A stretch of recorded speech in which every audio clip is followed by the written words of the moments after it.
A paycheck slides across a kitchen table. $189. In the 1970s, the average American worker earned about $189 a week. Before the ink on the signature even dries, a pen taps twice against formica. A coffee cup sweats a ring into the wood. Because a dollar in 1975 isn't a dollar, it's a decision. It could be either gas or groceries, the electric bill or the babysitter.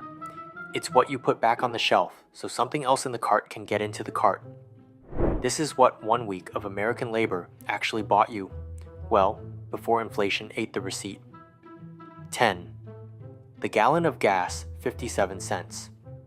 That's the number stamped on the pump at the corner Sunoco, swinging gently on its little metal sign. A man in a collared shirt, not a uniform, leans into your window to ask if you want it filled. 57 cents a gallon, which means 1 week's wages bought more than 330 gallons of gasoline, enough to fill an average car over 20 times. But nobody was actually thinking about the arithmetic. They were thinking about the line. The Arab oil embargo is only 2 years gone, and the memory of waiting an hour for gas still sits in the chest like a held breath. Eventually, the gas gets pumped, the tank gets filled, and that same wallet, a little lighter now, heads 2 blocks down, toward the hum of fluorescent light and a cart with a wheel that won't sit straight. 9. The week of groceries. $28. That's what it took to feed a family of 4 for 7 days. A gallon of milk for $1.40, a dozen eggs for 80 cents, a pound of ground beef for $1. The cart filled slowly, item by item, the way you'd expect when someone's doing math in their head instead of on paper. At the register, the drawer kicks open with a mechanical crack and the receipt curls out. $28 and a little less than a sixth of the week's paycheck, gone before the week has even started to turn. The bags get carried out to the car. The trunk door slams, and down the road, past the shopping center, a marquee is lighting up for the evening, the kind that pulls you in for 2 hours and asks almost nothing of your wallet in return. 8. The movie night, $1.75. That's the price of 1 ticket to see Jaws this summer, the movie everyone's talking about, the same one that's kept people out of the water since June. A family of 4 walks in for less than $7 total. Popcorn's a quarter, Coke's the same. The lights go off and the screen goes blue, then dark, then that low cello note starts to climb. And for 2 hours, nobody's thinking about the price of gas or the grocery bill.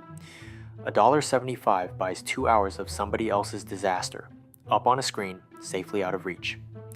$45 buys the version that isn't up on a screen, the interview, the wedding, the Sunday that actually counts. One lets you forget the stakes for a night, but the other dresses you for them. Anyway, outside, under the marquee, someone's checking their watch because tomorrow there's a suit to buy, and Saturday only lasts so long. 7. The new suit. $45, off the rack at Sears. Wool blend wide lapels and the kind of cut that says 1975 without saying anything at all. A tailor with a mouthful of pins circles you once, twice, marks the cuffs with chalk. $45 is a quarter of the week's wages, for 1 suit, for 1 job interview, or 1 wedding, or 1 Sunday that matters more than the others. The suit goes home in a plastic garment bag, draped carefully over the back seat. In that same back seat, wedged next to it, is something smaller, with corners a little bent from the trip. 6. The vinyl record. $4.98. That's the sticker on Wish You Were Here, fresh in from Pink Floyd, still shrink-wrapped and smelling like plastic and printer ink. The needle drops at home, so the static crackles once, and then the sound fills the room through 1 speaker, sometimes 2, but never through a screen. $5 more or less for something that gets played 1,000 times over. Sounds like a good deal by the week's math, almost priceless. But the record player it spins on didn't come cheap at all, and that's a different kind of Saturday, a different kind of saving. 5. The color television. $199. A Zenith 21-inch walnut console cabinet, sitting in the front window of the appliance store like a piece of furniture that happens to talk. For many families, it was a reward for months, sometimes a year, of saving before it finally went on a layaway because nobody's paying that in cash, at least not all at once. It gets delivered on a Tuesday. Two men in gray uniforms carry it up the front steps like something sacred. The antenna gets adjusted, the picture swims, then settles, then locks into color, real color, for the first time in that living room. That night, the whole family sits closer to the screen than they need to. Because it's a big deal, a worthy investment. $199 brings the whole world into the living room, and it never asks you to leave the house again. It is the one thing in this house you pay for once and then simply own. A purchase that ends. Everything else on this list is still asking. And the one that asks the most is sitting outside in the driveway. 4. The car.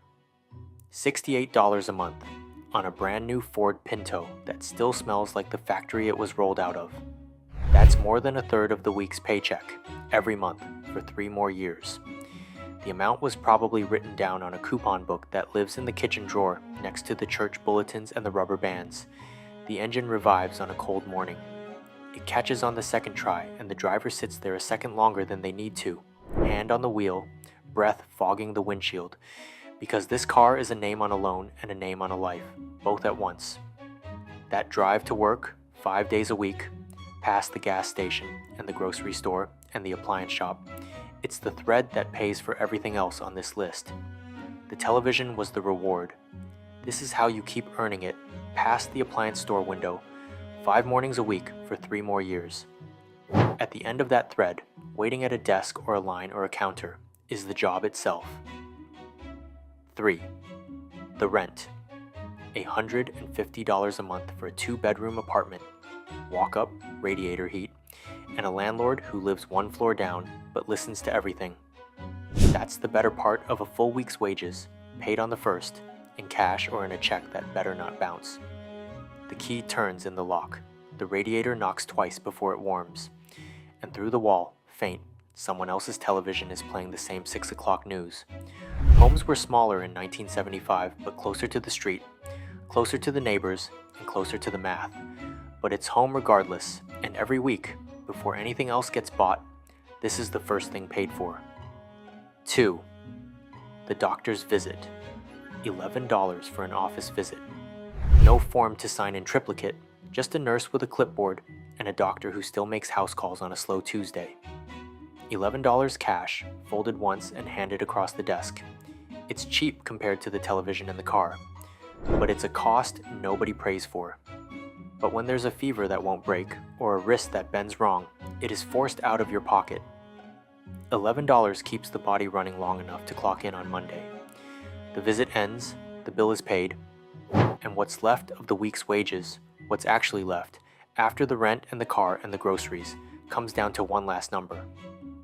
1. What's left over $6? It's not a national average or a government statistic. Just 1 week, one household, running these particular costs against that $189 check, and coming up with $6 at the end of it. For this family, that's what's left. Folded into a coffee can on top of the refrigerator, or slid into a savings passbook at the bank on the corner. Other households, that same week, might come up with $60 left over, or nothing at all, or a number in the red. But whatever the figure, it's the same shape of choice, made in kitchens all over the country. What's left over after your wage meets the week? $6 doesn't look like much. It doesn't buy the suit or the television or the car. It just sits in that coffee can on top of the refrigerator, waiting for Monday morning to start the math all over again. Because in 1975, you didn't work to get rich. You worked so that when the streetlight came on, your family had a home to go.